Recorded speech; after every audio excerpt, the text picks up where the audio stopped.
tomorrow you're going to represent a list of numbers using either a bar graph or a histogram, which is a similar visual display. Alright, so dot plots is one way to represent data, which the diagram shows the frequency on a number line, so you can visually see how many times a number or an interval occurs. Okay. Steps are very easy. We are going to want to write the numbers in order from least to greatest.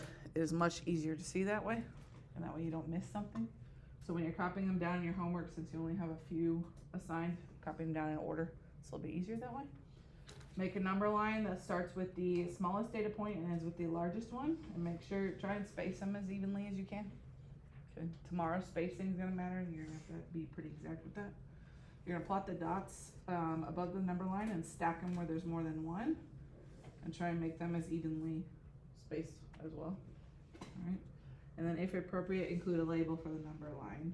I'll be more lenient on that. All right, so we're going to do just 3 different examples of dot plots, but write the numbers in order first. So, what's the smallest number? 9. And you can cross them off as you go, so that we don't forget something. Do we have any 10s? No. No. How many 11s? 2. 2. Okay. So copy them down in order in your homework. We have 1, 2, 3 12s.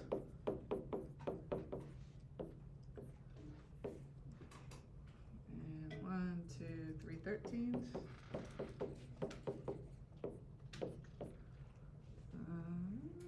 Just 1 14. And 1, 2, 3, 4, 5 15s. So what a dot plot does is show visually. So looking at a list of numbers, you can see there's a dot for each one.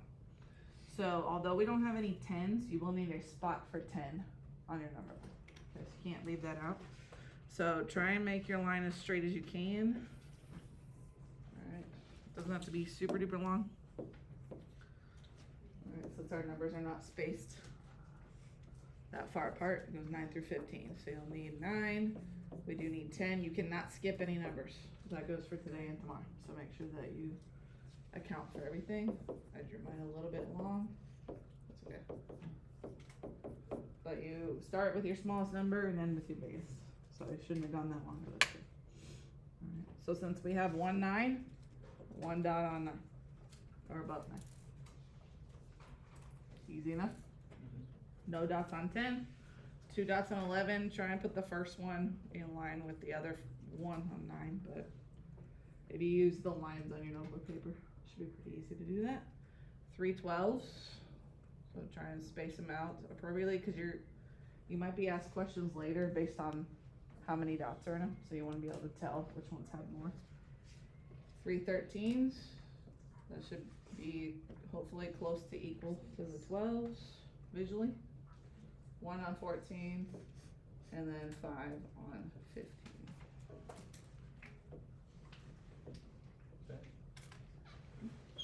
That is how you make a dot plot.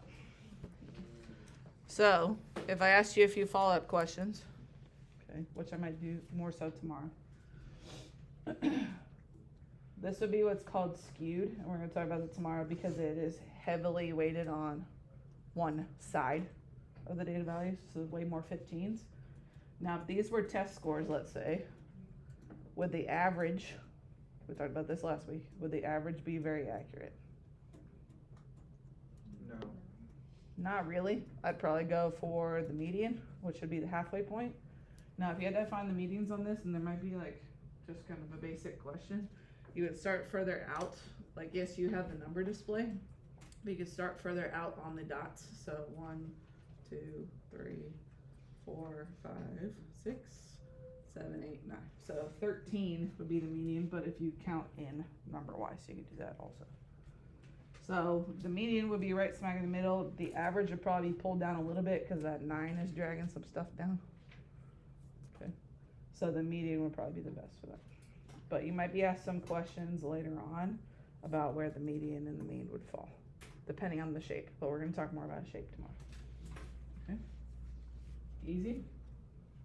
Yes. Okay. So tomorrow we're going to be turning these into either a bar graph, depending on the type, or a histogram, which looks like a bar graph, but it's made differently. Okay, so this section's very visually displayed. All right, so again, numbers in order. This one starts with 0, and we have 2. All right. How many ones do we have? 5 ones. Did you get all of them? 1, 2, 3, 4, 5. How many 2s? 2. 3s? None. 4s? 2. 5s? 1. 6? 1. 7? 2. 8? 3. Oops.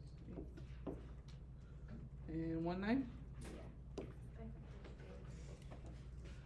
Again, good rule of thumb, like I told you guys last week, when you're putting them in order, make sure you get the same number of data values that you started with. So I would count through those. Alright. So, again, you need everything 0 through 9 on your number line, even though you skipped something. Yeah. There's actually 4 8s. Is there 4 you? There it is.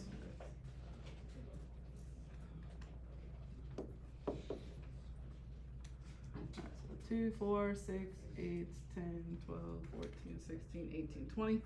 2, 4, 6, 8, 10, 12, 14, 16, 18, 20. So if you count, they should match the same number of values. Okay. So how many zeros do we have? 2. So you should have 2 dots with zeros. 1, we should have 5. 2, we should have 2. Now, even though we don't have any 3s, you need a spot for it. Okay, so make sure that you at least have a spot for it. You don't get to skip anything. 4, we have 2. So this is, again, it's showing frequency. Do you know what frequency means? Yeah, like How often something occurs. Okay, so 5 occurs once. 6 occurs once. 7 occurs twice. 8 we have 4. And then 9 we have 1. Okay. So this is a visual display of that. So while you could come up with all your dots without putting them in order, I want them in order on your homework. So you only have to copy them down one time, but copy them down in order. Okay. And then the last one that we're gonna do is a little bit different. So is there any questions on these two? These are way more basic. Now, not that the next one's not basic, okay? But if you notice, what type of numbers do we have? Decimals. Now, none of them occur more than once. Okay, so if we did it individually, they'd all have 1 dot. We want it to be spread out a little bit. So let's put them in order first, and then we'll talk about what we're gonna do. So what's the smallest number? 22.6. Okay. All right, I'll cross these off just since they're not listed. Then what? 28.1. 28.1. Do we have any more 20s? No. No. Then we have, what is it, 33.0. 57.2 will be the next one. And then, do we have any other 50s? Maybe 64.6. 64.6 would be the next one. Okay. Now, on the ones like these where they all occur once, you're gonna want them in order. It makes it a lot easier to look at. 65.9. 74.7. And then 78.6 and 78.7. Those are almost the same. Okay. 80.4. 86.1.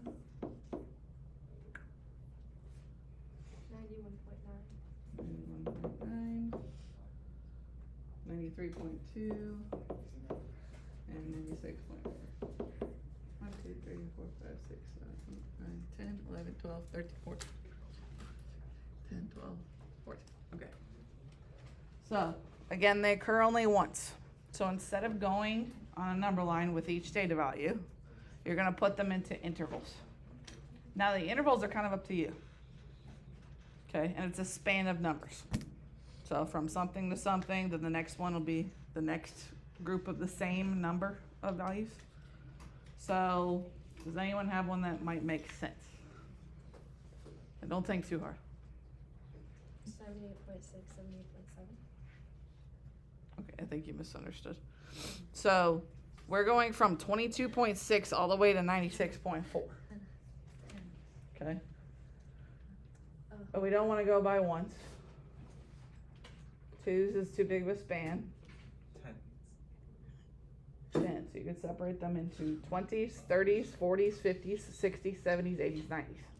Okay? Does that make sense? Yes. Now we're going to do more interval stuff tomorrow, but they might show up today. So I'm going to scroll here. Alright, so since we're going to do them in groups. So for the first one, 20s would be from 20.0 to 29.9. Those are all your 20s you could possibly have, correct? So the 30s would be similar. You just replace the 2's with 3's. So 30.0 to 39.9. Okay, that's every possible 30s that we could have. Okay, so go all the way up through the 90s. So 40.0 to 49.9. 50.0 to 59.9. Now, as a side note, could you gone by 5s instead? Sure. Okay, but given the span so large, 10s is pretty easy to figure out. 60.0 to 69.9. 70.0 to 79.9. 80.0 to 89.9. And 90.0 to 99.9. So that covers everything. All right. And that's pretty easy, just anything in the 20s goes in the 20s column. So how many 20s do we have? 2. We have 22.6 and 28.1. How many 30s? 1. Oh wait, sorry. Just 1. Okay. I would say with the intervals, it's way easier to look at if they're in order. Okay. No 40s. We do have 150. We have 2 60s. 1, 2, 3 70s.